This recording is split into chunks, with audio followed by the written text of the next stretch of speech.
Welcome back, you guys, and the Golden State Warriors have found a reliable wing player off the bench that they needed. I don't want to say that a team with 5 All-Stars needs more help, but with Patrick McCaw holding out, the Warriors needed a wing player, and that wing player is helping out this season. Let's talk about 6'8", 215-pound forward Alfonzo McKinnie and how he went from a 2-star recruit in 2010 to the Warriors' second leading bench scorer. Alfonzo McKinnie's basketball journey started in Chicago, where he played high school hoops at Chicago's Marshall High School. ESPN.com placed McKinnie as a 2-star recruit and the 196th best power forward in the country as a senior during the 2009-2010 season. That was the year Harrison Barnes was the top player in the country. For his senior high school varsity basketball season, he was just a high-energy role player. There were better seniors on his team, so he wasn't the main creator. He did what he could do to help. What got him onto the college basketball radar was success in the Chicago City Championships and finishing third in the state tournament. He received his first college offer during the city playoffs from Northern Illinois. More offers came in during and after the tournament from a bunch of mid-major schools, and he ended up deciding to go to Eastern Illinois. The funny thing is, Alfonzo was more of a traditional power forward in high school. At 6'8", he was a under-the-basket rebounding type of player, which is almost nothing how he plays with the Warriors now. He played 2 years at Eastern Illinois before transferring to Wisconsin Green Bay to play basketball, but unfortunately he tore the meniscus in his right knee twice. The second time was at a dunk contest. These were huge setbacks for McKinnie because he was going to get playing time at Green Bay, but he had a lot of recovering to do. By the time his senior year came around, though, he was able to feel like himself again and average 8 points and 5 boards and do a bunch of role player stuff.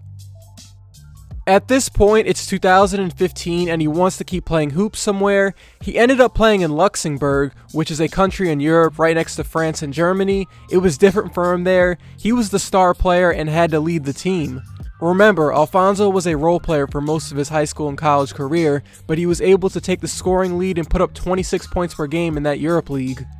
The bad thing was, his team wasn't good and that league wasn't that competitive either. His team was the worst in the league and they only won 2 games that whole year. Most of his teammates had day jobs and were not looking to pursue a better basketball job like Alfonzo was. After that one season in Europe, he moved to play in a league in northern Mexico, which was a lot more competitive. There were actual crowds, and McKinnie was able to put up 15 points and 7 rebounds a game. He was getting more comfortable being one of the main offensive creators.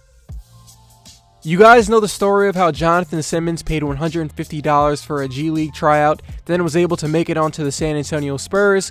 Well, that's what Alfonzo did in the summer of 2016 to get onto the Windy City Bulls, the Chicago Bulls' D-League affiliate. The tryout was more of a procedure thing. They already knew who Alfonzo was because of the Chicago connection, and he was doing 3-on-3 runs with the actual Bulls team with Jimmy Butler and Robin Lopez weeks before the tryout. The Windy City Bulls that year had Spencer Dinwiddie and a few other NBA players on it. In 50 games with them, Alfonzo averaged 15 points, 9 rebounds on 50% shooting. He ended up becoming a starter and getting onto the G League All-Star team, but was cut at the end of the season in the fall of 2017.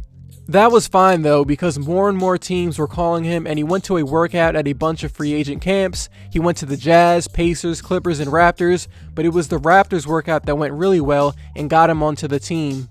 He mostly played on Toronto's G League team. McKinnie only played about 53 minutes on the Raptors' actual team in 14 games, but this was good for his development because this is where he was making the full-time move as a wing player. Remember how I told you guys earlier that he was more of a at-the-rim player in college and high school? Well, with the Raptors G League team, they had him as a corner 3-point shooter on offense and someone who defended wing players. He used to defend centers and power forwards. It was a great development year for him, but over this past summer, it was reported that the Raptors would waive him. So why did McKinnie get cut from the Raptors? Well, 2 things. He didn't play that well in the Raptors Summer League a few months ago, and he did not show much development from the regular season. 2, the Raptors already had a bunch of wing players on the depth chart. They had Kawhi, Danny Green, OG Anunoby, Norman Powell, CJ Miles, and Malachi Richardson, so he probably wasn't going to find much playing time.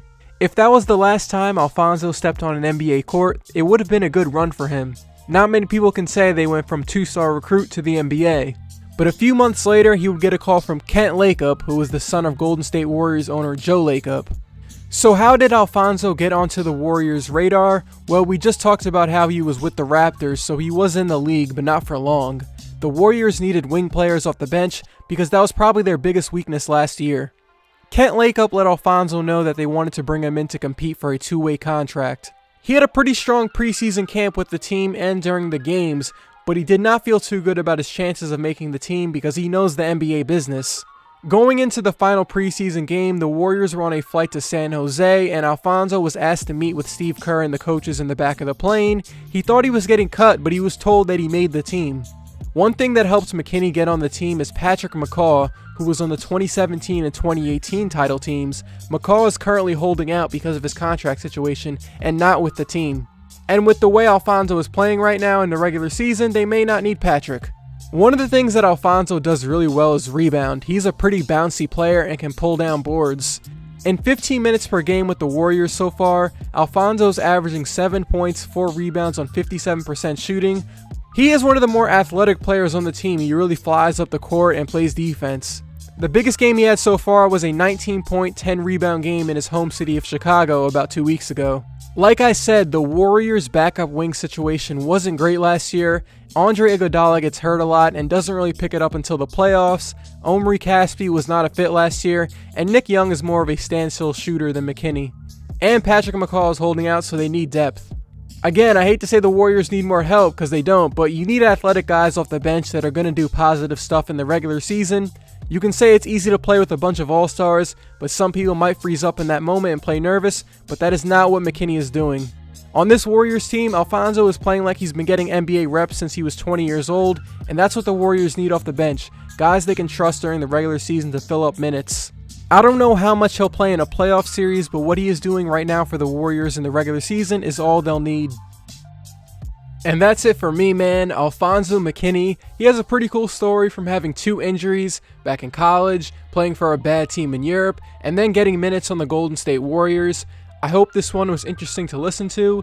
Let me know if there are any other player story videos you think I should get to.